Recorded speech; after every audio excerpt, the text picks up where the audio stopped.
Hey, and welcome to the Deep Resilience Podcast. I'm your host, Melly O'Brien, and in this podcast, along with my weekly newsletter and the Deep Resilience program, we are focusing on one clear goal: translating the best evidence-based tools and the deep wisdom teachings on mental resilience into practical everyday strategies that are accessible to everyone. It is my deep passion to bring you content that breaks down big concepts in ways that make sense to you, but also to make sure I give you tools in each episode that you can immediately use to grow your inner strength and create real positive change in your life and in the world. And hey, if you want to take your inner strength to the next level, be sure to join my newsletter at mellyobrien.com, where you'll receive a whole range of extra benefits, special offers, and bonuses.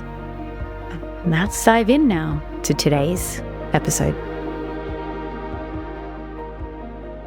Hey, and welcome to the Deep Resilience Podcast, or welcome back for those of you who have been listening along for a while.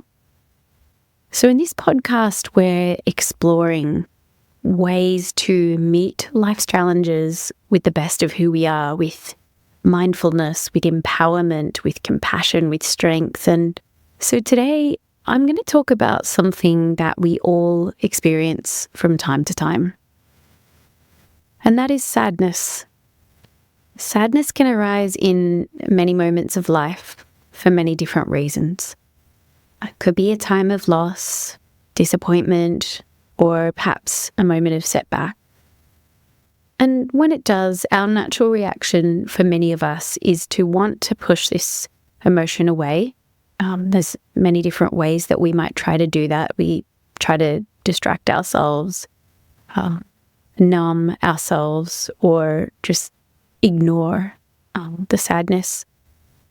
At the other end of the spectrum, sometimes we feel totally engulfed in it and overwhelmed by it, almost as if we're drowning in it. And these are understandable responses. After all, sadness can be really deeply uncomfortable to sit with. It can be really hard. The challenge with those strategies, though, those sort of responses to sadness, the trying to get rid of or push away the emotion, or becoming overwhelmed and engulfed by it, the problem with those two fairly natural reactions to this emotion are that they make things worse most of the time. In fact, there's a term in psychology that if you have read my book, Deep Resilience, or been following along for a while, you hear me talk about a lot, it's called the amplification effect. This is a really, really well-known phenomena in psychology. The challenge is it hasn't hit the mainstream understanding of how to regulate our emotions in really healthy ways yet. So the amplification effect refers to an effect where the more you try to push an emotion away, ignore it, get rid of it, stuff it down, actually the more you amplify it, meaning it's probably going to now stay around longer, and over time it will increase. And this is often how some of these emotions that we try to push away can kind of get stuck within us and become chronic. That is a feeling of sadness can then become a prolonged feeling of, background low mood. The problem with becoming totally engulfed and fused with the emotion and overwhelmed by it is similar. It amplifies the feeling and also makes us really, really reactive to it. So those reactions to sadness are really natural and normal and understandable responses. If nobody ever told you how to regulate your emotions in a really helpful and healthy way, then these knee-jerk responses are what our mind just does because of its conditioning. So in the work that I do, which is coaching and teaching what I often refer to as deep resilience, we learn how to recognize and regulate our emotions and thoughts in healthy ways.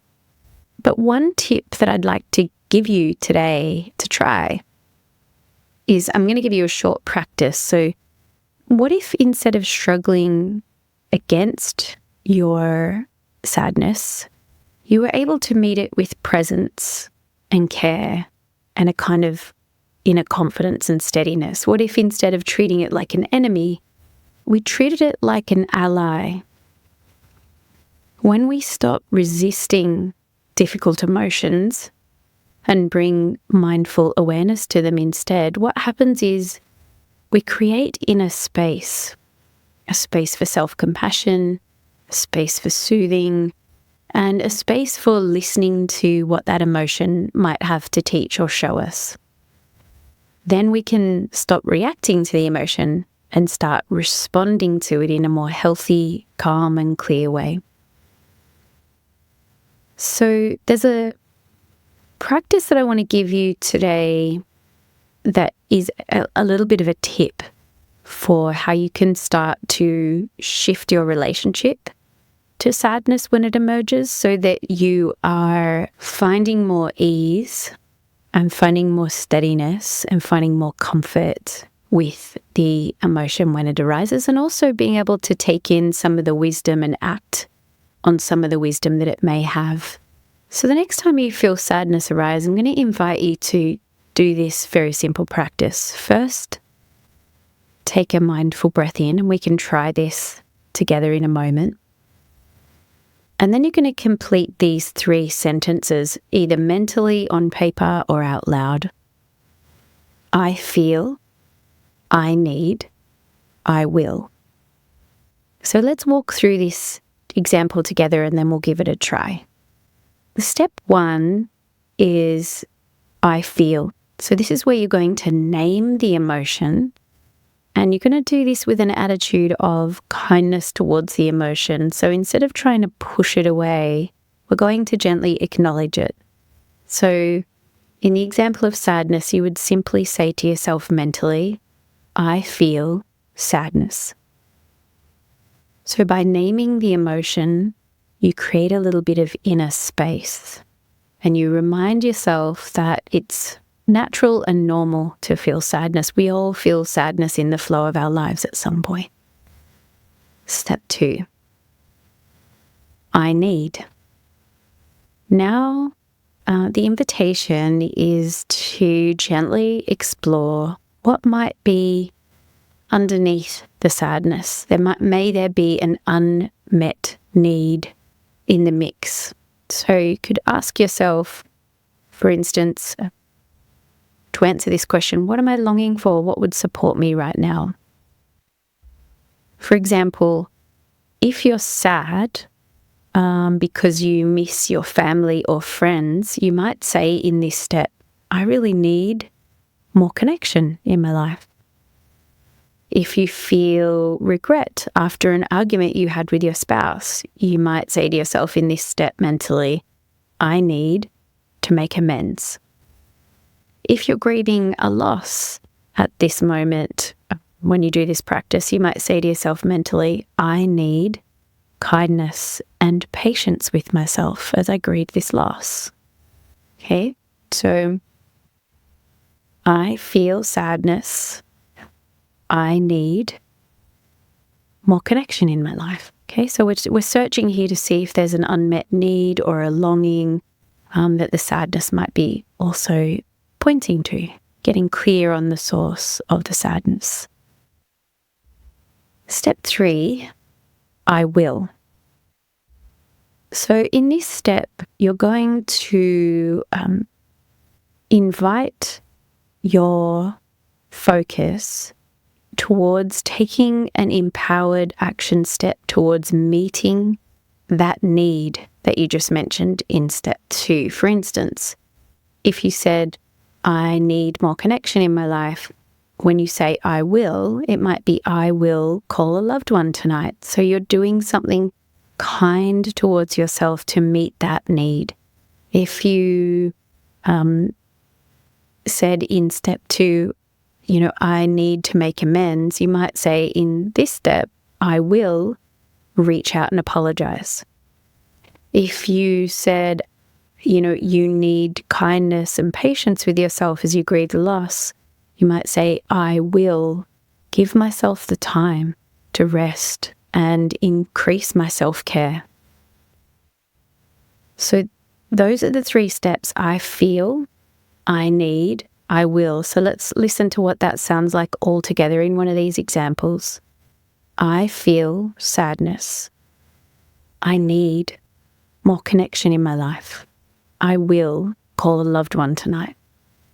Okay, so this simple practice, I feel, I need, I will, helps us to respond instead of reacting to our emotions, and inviting a response that is infused with awareness, care, and confidence with your emotions, with skillfully navigating your emotions rather than avoidance of them or overwhelm of them or resistance towards them or aggression towards them. So in this way, it can transform sadness from something to fear into something to learn from.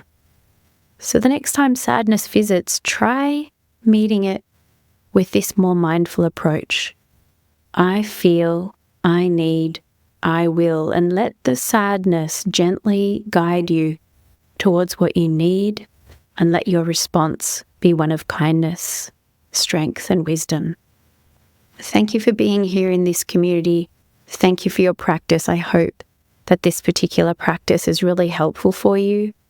And I wish you strength, I wish you ease, I wish you magic moments in the week ahead. See you on the next episode of the Deep Resilience Podcast.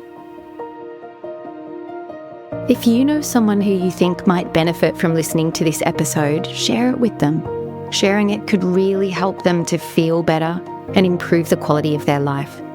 And if you found this episode helpful, remember to subscribe to this podcast so that you can receive more tips on growing your inner strength and keep practicing along with us every week. And if you'd like some more support in becoming mentally, emotionally, and spiritually stronger, come check out the offerings I have to support you on my website at www.mellyobrien.com. As well as coaching and course options, I also have a bunch of free resources for you, including a free Deep Resilience Care Package, which you can begin to use right away to get some immediate relief from stress and suffering, improve your resilience and mental well-being, and help you navigate whatever you're going through with more wisdom, skill, and confidence. You can find the links for all of that in the show notes. Thanks again for tuning in. Take care and stay strong.